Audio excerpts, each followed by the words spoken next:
السلام علیکم ورحمۃ اللہ وبرکاتہ۔ مغرب سے کچھ صاف باتیں، قسط نمبر 11۔ یورپ جانے والے نوجوانوں کی ذمہ داریاں۔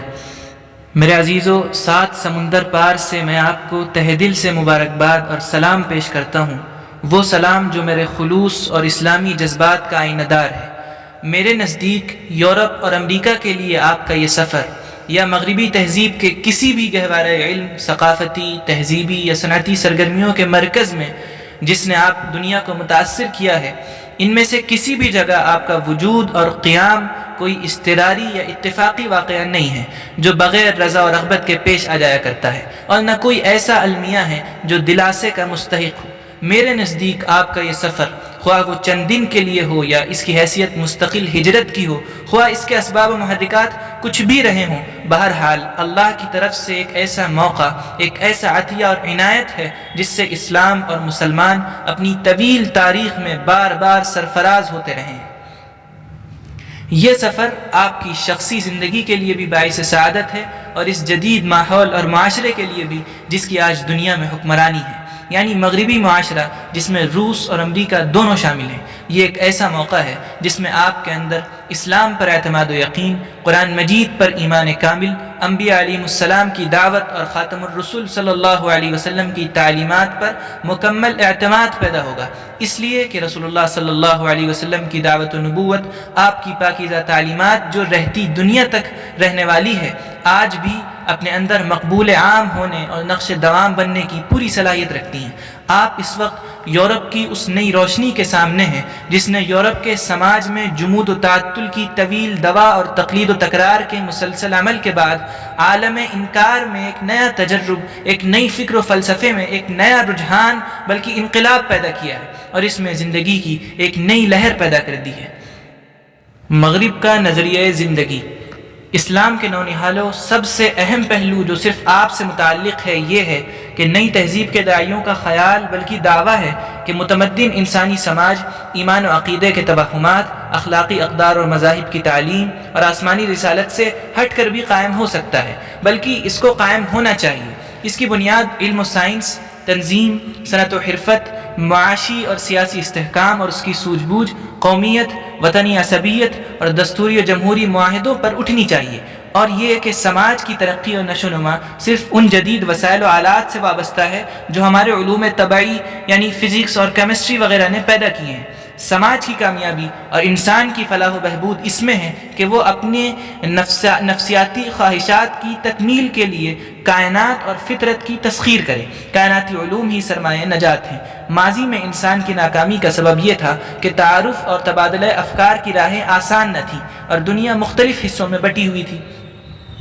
مغرب نے اس نظریے کو منوانے کے لیے سخت اصرار کیا ہے، اور اس جوش و ولولے کے ساتھ کیا ہے جو کسی نو مسلم میں پایا جاتا ہے یا کسی داعی کا خاصہ ہے۔ اس کا نعرہ یہ تھا: لا الہ ولا دین ولا غیب ولا ایمان ولا روح ولا آخرہ۔ نہ معبود، نہ دین، نہ غیب، نہ ایمان، نہ روح ہے اور نہ آخرت۔ اس کے نزدیک شریعت اور اس کا روحانی نظام محض چند توہمات ہیں، اور اصل حقیقت احساس، تجربہ، لذت، منفعت، قومیت، وطنیت یا طبیعت و جذبات، آزادی اور جمہوریت، کمیونزم اور اشتراکیت ہے۔ اس تہذیب کے مضر اثرات و نتائج۔ اس میدان میں اس فکر و نظر کے علمبردار، اس دعوت کے داعی اور ساتھ ہی ان کے مخالفین اپنے نظریات و خیالات کے ساتھ سامنے آئے، اور انہوں نے مغرب کی فکری تقسیم کی، اور اس سلسلے میں ان کے مختلف مکاتب فکر ظہور میں آئے جن کی چھاپ آج علم و ادب پر اثر انداز ہے۔ یورپ کے موجودہ سماج نے ان سب سے کسب فیض کیا اور مجموعی حیثیت سے تھوڑا یا بہت اس کے اثرات قبول کیے، اور بہرحال مادیت کی قدر مشترک کو اپنا لیا۔ یورپ کو اس وقت یہ موقع مل گیا کہ وہ ان اصول و مبادی کا نفاذ پوری آزادی اور جرأت سے کرے، اور یہ تاریخ کا انوکھا اور نیا واقعہ ہے۔ یہ موقع اپنے آلات و وسائل اور سہولت کی کثرت کی بنا پر اس کے لیے زیادہ موزوں اور زیادہ اثر پذیر ثابت ہوا ہے، جو قیادت کی تاریخ میں غیر معمولی شخصیات اور وسیع العلم دنیا کے ہاتھ میں کم آتا ہے۔ اس وقت اس کے سامنے کوئی ایسی طاقت نہیں تھی جو اس سے نبرد آزما یا برسر پیکار ہو سکے، یا اس کی راہ میں کوئی رکاوٹ پیدا کر سکے۔ کلیسا بہت پہلے یورپ کے مادی اور فکری سرکشی کے طوفان کے سامنے اپنے ہتھیار ڈال چکا تھا۔ پورے مشرق اسلامی نے اس کے سیاسی اور فکری معرکوں کے سامنے 19ویں صدی میں اپنی پیشانی ٹیک دی، اور پوری دنیا مشرق و مغرب، شمال اور جنوب اس کے سامنے سرنگوں ہوتے چلے گئے۔ حسن اتفاق یورپ کو اپنی تمام صلاحیتیں مادی شکل میں پیش کرنے کا موقع ہاتھ آیا، اور اس نے اس مادیت کو دنیا کے اسٹیجوں پر نعروں، تالیوں اور تائیدی آوازوں کی گونج میں پیش کیا۔ لیکن یہ ڈرامہ جو ذہین ترین انسانی عقلوں اور اعلیٰ درجے کی ذہانتوں کا نتیجہ تھا، اپنے مقاصد میں اس طرح ناکام ہوا کہ اس کی مثال تاریخ میں ملنا مشکل ہے، جس کے نتیجے میں یہاں اندر و باہر عداوت و چپقلش ہے، افراد، طبقات اور برادریوں میں کشمکش ہے، جنگ کے خوفناک بادل چھائے ہوئے ہیں، ایک آتش فشاں پہاڑ ہے جو کسی بھی معمولی سبب پر پھٹنے کے لیے تیار ہے، انسانیت کے حسرتناک خاتمے کی پرہول چیخیں ہیں، اعتماد، سکون اور جذباتی ہم آہنگی مفقود ہے، اعصاب اور دل و دماغ پر خوف و ہراس طاری ہے، ایک مسلسل اضطراب ہے، اخلاقی انتشار کا ناقابل قیاس طوفان ہے، ایک روحانی خلا ہے جو بھرتا نہیں، ایک مستقل مایوسی ہے جو لا علاج ہے، یہاں صرف یاس و نا امیدی ہے، بدشگونی ہے، حیرت اور اضطراب کا عالم ہے۔ مغربی تہذیب کے اضطراب کی کہانی اس کی مستحق ہے کہ اسے بار بار بیان کیا جائے اور اس کی مستقل تکرار ہوتی رہے۔ یہ انسانی زندگی بلکہ اس کی تاریخ کا اہم ترین قصہ اور حکایت ہے، اس لیے کہ مشرق میں اب بھی کچھ ایسے لوگ ہیں جو اس تہذیب کی معصومیت اور اس کے تقدس پر ایمان رکھتے ہیں۔ انہیں یقین ہے کہ اس جیسی تہذیبیں کبھی مٹ نہیں سکتی اور نہ کبھی وہ دیوالیہ ہو سکتی ہیں، وہ اس کو عقیدت کی نگاہوں سے دیکھتے ہیں۔ مادی نظام کی خرابی۔ ملت کے نوجوانوں، آپ اس تہذیب کے درمیان رہ کر اس آگ کی تپش محسوس کرتے ہیں، اس کی فضا میں سانس لیتے ہیں، آپ اس کے اضطراب اور بے چینی اور ہر جگہ اس کے زوال کے آثار کا مشاہدہ کرتے ہیں۔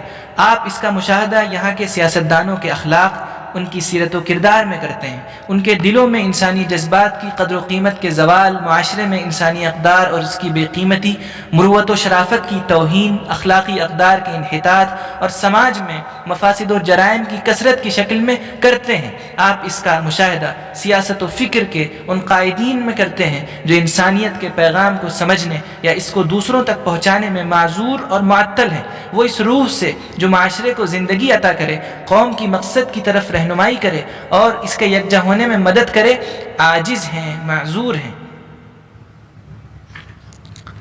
یہ تہذیبی معاشرہ جو تمدن، تنظیم اور بیدار مغزی کے اعتبار سے اوج کمال تک پہنچ چکا ہے، انسانی اعتماد برقرار رکھنے سے بھی معذور ہے۔ ان آثار و مشاہدات کے بعد آپ پر یہ حقیقت ظاہر و عیاں ہو جانی چاہیے کہ ہر وہ معاشرہ جو ایمان کی بنیاد پر قائم نہ ہو، وہ بربادی اور ہلاکت کے پرخطر گڑھے میں پاؤں لٹکائے ہوئے ہے، اور کسی بھی معمولی اشارے پر اس میں گر جانا متوقع ہے۔ یہ ممکن ہے کہ اس کی مدت کچھ اور بڑھ جائے یا اس کی طاقت کچھ مزید ابھر جائے، لیکن اس کا انجام کسی ایسی ہی بربادی پر ختم ہونا ہے۔ در حقیقت ایمان و یقین کا راستہ انبیاء و مرسلین کی دعوت اور ان کی سیرت ہے، جو انسان کی زندگی میں امتوں اور قوموں کو کردار کی روح، ایمان کی حرارت اور انسانی شرافت کے نور سے فیضیاب کرتی ہیں، اور اس مرتبے پر الہی صفات کے سوا انسانی زندگی تمام اعلیٰ صفات سے مالا مال ہو جاتی ہے۔ ان سے یونیورسٹیز اور کالجز کے بغیر اور علمی مجالس اور نشر اشاعت کے وسائل سے بے نیاز ہو کر ایمان و شجاعت کی روح ملتی ہے۔ ان سے طمع، حرص، جھوٹی نمائش کی محبت دلوں سے نکلتی ہے۔ وہ انسانوں کو حیات بخش قوت پہنچاتے ہیں، اور ان میں آخرت کی قیمت اور دنیا کی بے ثباتی کا یقین اور ایثار و بے غرضی کا رجحان پیدا کرتے ہیں، اور ان میں اس خدا پر ایمان لانے کا رجحان پیدا کرتے ہیں جس سے انسانوں نے اپنی آنکھوں سے نہ دیکھا ہو، نہ ان کا شعور اس کا ادراک کر سکتا ہو،